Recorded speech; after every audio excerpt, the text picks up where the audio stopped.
তো কতগুলো কেক বানিয়ে নিছি আগে। এদিকে কেকগুলো বানিয়ে নিলাম।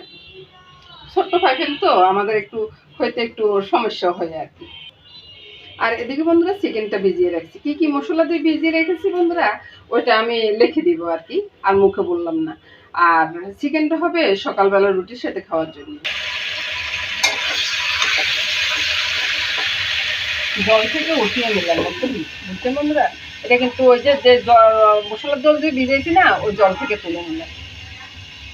এবার চিকেনটা তুলে নিলাম।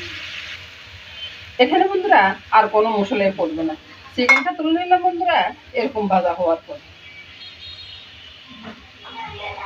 1 চামচ দুধ পাউডার আর আধা চামচ কর্নফ্লাওয়ার নিলাম। মশলাটা কষানো হওয়ার পর চিকেনটা ছেড়ে দিলাম। কষানো হয়ে গেলে জলটা দিয়ে দেবো। মশলাবিহীন চিকেন বন্ধুরা, এই যে কর্নফ্লাওয়ার আর দুধের জলটা